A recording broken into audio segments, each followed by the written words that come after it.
Eksklusibo ko pong nakapanayam ang papalis ng Pangulong si Noynoy Aquino. At kabilang po sa mga naitanong ko sa kanya ang alegasyong pandaraya umano sa eleksyon ng kanyang partido. Nainsulto raw siya sa akusasyong ito.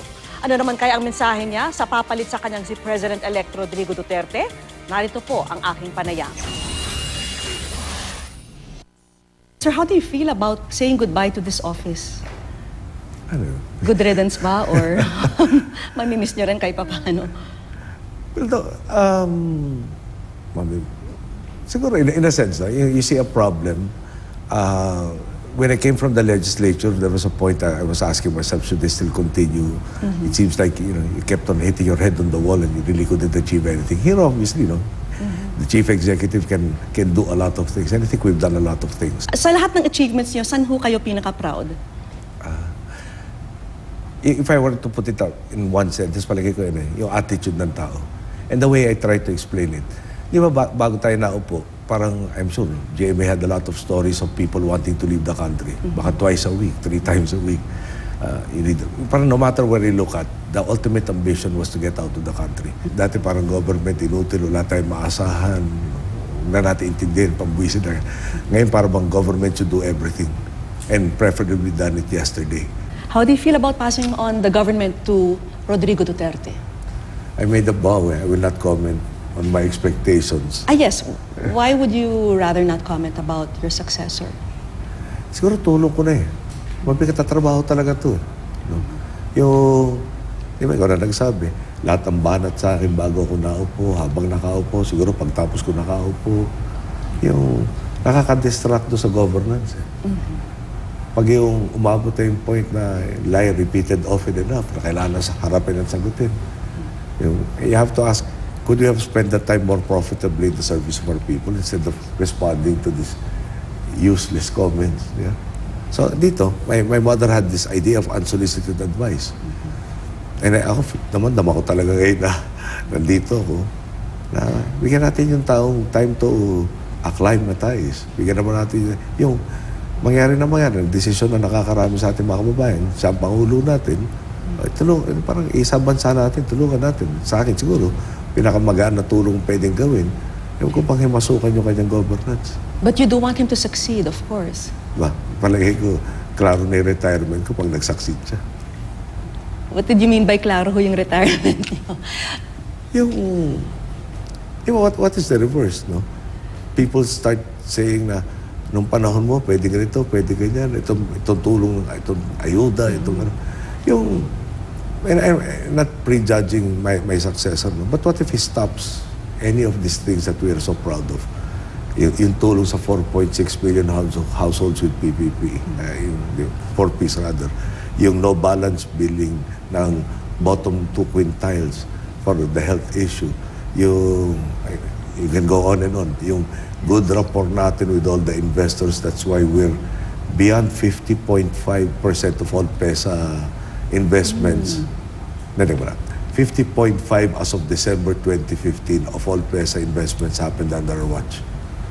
And since I still have 6 months after that, so hindi lang 0.5 ang lamang natin. Yeah, tsaka highest tayo in 6 years, right, in terms of investments. Parang ang daming ano eh. So, paano pag yung naisip na? Kasi parang baka karamihan sa mga kababayan natin, yun nga yung change in attitude. Dati, wala na mangyayari sa atin, posible, ganyan.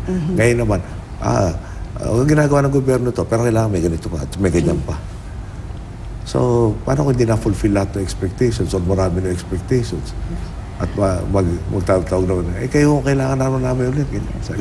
Naalala ko lang ko kasi sa dati yung speech, may sinabi ko kayo na if we find out later that the people chose wrongly in these elections, I will be there with them to right that wrong. What did you mean by that?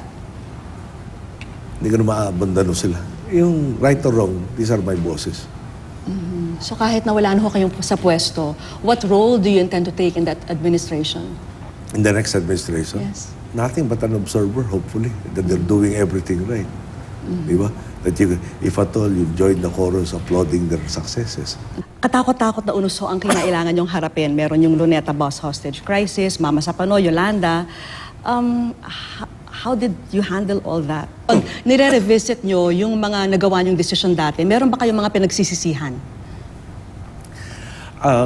Nagsisiyan. Well, Mama Sapano, kamali ako kay na Peñas. Yung pagtitiwala sa kanya. If na Peñas followed his instructions, at hindi suggestion, I'm the chief executive, he's a subordinate. I was the one who promoted him. Nagpakitang gilas siya doon sa anti-illegal logging operations in Caraga. Okay? Parang, di ba, parang, I don't know kung siya yung Peter principle. You get promoted to the level of your incompetence. Okay? Now, But do you agree that really you should assume command responsibility for something like that? Again, the buck stops with me. Now, I really have to show you this. They talk about who is where. This was submitted to you after po. Pinakita sa akin, when I have a question, papakita yung appropriate slide. Ito, friendly forces. Where are they located? Lately, I find out that this was 6 months out of date. At ang presente na Peña sa akin, ito, they didn't even bother to update this. So sir, you would say na yung sina Peñas was your biggest regret. Yeah. How about Courage, integrity, loyalty. I gave him, we analyzed the situation, we agreed, di ba, the way I presented it was, presented all of the risks. You had to make the risks manageable. Parang sa lahat eh. Pero maliban doon sa dulo, na you have to coordinate in a timely manner that the supporting forces are there, na can support you. But again, as was pointed out by the AFP, yung maski yung table that was showing position of friendly forces was out of date. In short, lahat ito bola eh. yung hindi niyo ho, of course you got a lot of flack dahil hindi ho kayo sumipot doon sa pagdating ng mga sundalo na namatay sa Mama Sapano. Did you regret that? Yung my idea was, kasi hindi naman ako talaga, how should I put it, no? Sa akin, number one, ano ba pinaka-importante? Yung mga pamilya. I would want them to have some, di ba, some privacy, coming to terms with their loss. So that was the first day. Pero right after that, I wanted to start the healing process also. Which meant na, I went and talked to them for God knows how many hours, and not just on one occasion, to try and parang get them back on their feet. I guess the heat was really coming from the fact that you attended a car opening, a car launch, and skipped Plant that opening event. yata. Yes. So did you regret that or it was... Matagal na nakaschedule yun. The other aspect also, wala bang value yun, that there is a car plant. It's actually, I think one of the participants or about to be a participant in the CARS program, which promises to make 50,000 to 100,000 vehicles within the Philippines in a new mode. No? Parang, yes, I had to attend, siguro yun ang point I have to attend to the SAF. I have to attend to creating jobs, getting the goodwill, parang ensuring that this investment really materializes and does something for our people. I wanted to mention also, may humarap itong tungkol sa dagdag lipat na boto. May mga testigong lumabas kay Boy Saicon at nag-allege sila na meron daw mga pandarayang naganap sa Quezon Province. Anong reaction niyo po rito? Alam mo, pag sila Boy Saicon nagsasalita, parang ayoko na magkomentaryo. No? May preba kayo, obligasyon, no, nag-aakusa, patunayan sa pamamagitan ng preba, akusasyon nyo. No? At meron tayong kaukulang mga sangay ng gobyerno na dapat tumalakay kung merong ebidensya, kung merong reklamong ihahain. Tingnan na, ano ba yung sabi doon? Nakinabang si Lenin Robredo. Ang galing naman nila na eksakto na produce. No? Talo si Mar Rojas. No? Para sinasabi ka meron may responsibility. Hindi ko maintindihan kung insulto na lang lalo pa yun. Dadaya na kayo, talo pa kayo. Parang gano'n. No? So, bakit natin papatulan yung ganito? You know, you've been on the receiving end of a lot of painful criticism. You've been called all sorts of hurtful names. May abnoy, noy-noying, a term that was coined. That must have been very hurtful for you, especially your family. How did you handle that? Pag may critic na may pagka-constructive critic, we reach out. No? Maski na kung minsan walang demonstrate na constructive ideas, we still reach out. Para I think we can never be accused of not trying to reach out to all our detractors. But at the end of the day, we have to make a choice. The time is limited, and we cannot spend it on people who have closed minds. So, parang, pag nababother yung mga kasamahan ko na, bakit ba nyo kailangan pakinggan? Bakit kayo obligado? Di ba dapat magtrabaho lang tayo na magtrabaho? So hindi kayo nagbalat sibuyas dito sa mga ipinupukol sa inyong mga masasakit na terminology? Lalo na pag yung name calling, di ba? Yun yung talagang absence of any substance. Ina-improve. To be honest, baka pinagdasal ko pa ilan sa kanila. Meron ba kayong bucket list bilang private citizen? Travel, any place? Right now, travel within the country. Where would you like to visit? Boracay, experience Bohol and Panglao. Baka, Sagada I've never been to.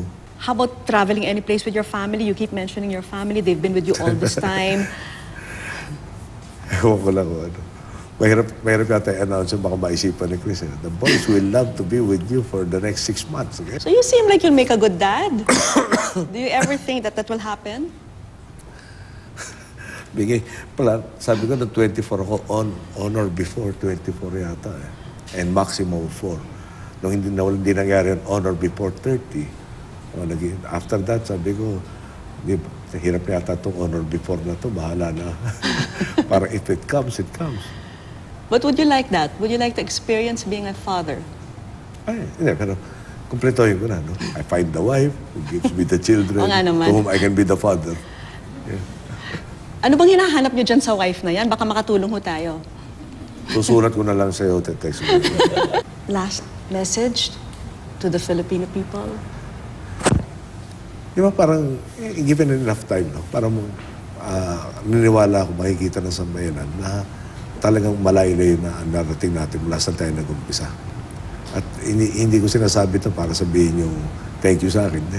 Pero siguro importante na makita natin yung kinaya na natin na parang pwede magbadya na mas, kung ano man ang hamon darating sa ating buhay, kakayanan rin natin lalo. Pero na nga, no? Mas malayo mararating natin kung lalo natin magiging parang magkaisa ng totoo. Thank you so much. Okay. Thank you very much for 6 years. Thank you for this interview. Thank you for sitting with us.